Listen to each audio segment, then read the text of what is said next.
মাকে বলেছিলাম বাজার থেকে জানো একটু চিংড়ি মাছ আনতে, আর মা দেখো এই যে নিয়ে এসছে, আর আমি এখানে ভাজতেও বসিয়ে দিয়েছি। আজকে বানাবো হলে একটা দুর্দান্ত রেসিপি, যেটা খেতে না আমার দারুণ লাগে। আর এই রেসিপিটা হয়তো অনেকের বাড়িতে প্রায় হয়, কিন্তু আমাদের বাড়িতে খুব কমই হয়। কারণ আমাদের বাড়িতে জানো ছোটো মাছ খুব কম হয়, কারণ আমাদের বাড়িতে ছোটো মাছ কেউ পছন্দ করে না। যাই হোক, এই দেখো আমি সরষের তেল এখানে দিয়ে দিয়েছি, আর শুকনো লঙ্কা ফোড়ন দিয়ে দিয়েছি। এই যে এই রেসিপিটা মানে চিংড়ি মাছ বাটা সরষের তেলে বেশি টেস্টফুলি হয়, কারণ সাদা তেলে অত টেস্টফুলি হয় না। আমাদের বাড়িতে সাদা তেলেই বেশি রান্না হয়, কিন্তু এসব বাটাবাটি হলে সরষের তেলেই করি আমি। যাই হোক, এখানে শুকনো লঙ্কা দিয়েছি, শুকনো লঙ্কাটা একটু যাই হোক বেশি ভাজা হয়ে গেছিলো, আমার কিছু করার নেই, হয়ে গেল তাড়াহুড়াতে। আর এখানে আমি পেঁয়াজ রসুনটা দিয়ে দিলাম। পেঁয়াজ রসুনটা ভাজবো হালকা করে, আর কালো জিরা তো মাস্ট, এটা দিতেই হবে, এটা ছাড়া তো বাটা বেশি ভালো লাগবে না খেতে। যাই হোক, এটা আমি একটু হালকা করে ভেজে নিব। আর পেঁয়াজটা তো জানোই, পেঁয়াজটা বেশিও মচমচা করে ভাজা যাবে না, আবার বেশি নরম করেও ভাজা যাবে না, তা আমি মিডিয়াম হিট দিয়ে বাজাই। আর আমি যে কোনো রান্না না একটু মিডিয়াম হিট দিয়ে রান্না করতে আমার ভালো লাগে। আমার একদম বেশি হিট দিয়ে রান্না করতে একদমই পছন্দ না। এখানে দেখো আমি হলুদ লবণ দিয়ে দিয়েছি, হলুদ লবণ দিয়ে এটাকে হালকা হালকা করে ভাজছি। এই জন্য যে কোনো যদি আমি কোনো রান্না করতে নিই, মা আমাকে লাস্টে দিয়ে দেয় যে নে তুই লাস্টে কর, কারণ আমার যে কোনো রান্না করতে একটু সময় লাগে, কারণ আমি একটু আস্তে আস্তে রান্না করতে বেশি পছন্দ করি।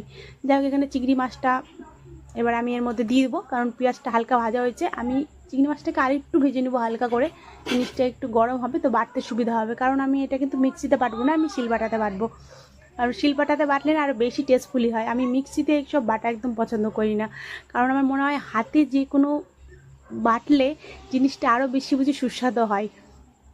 তাই জন্য এটাকে আমি আর একটু হালকা করে ভেজে নিয়ে এবার আমি উঠিয়ে নেব। যাই হোক, এবার দেখো কত সুন্দর কালারটা হয়েছে, মনে হচ্ছে দেখেই মনে হচ্ছে মানে মন ভরে গেল। যাই হোক, এই দেখো আমি এটা শিলবাটাতে নিয়ে নিয়েছি, এবার আমি শিলবাটাতে এটা বেটে নেব। কত সুন্দর কালারটা হয়ে আছে, দেখো আমি এবার বাটবো। দেখো আমার বাটা হয়ে গেছে, কত সুন্দর হয়েছে। এবার বাটার পরে না, এবার আমি এটাকে একটা বাটিতে উঠিয়ে নিব।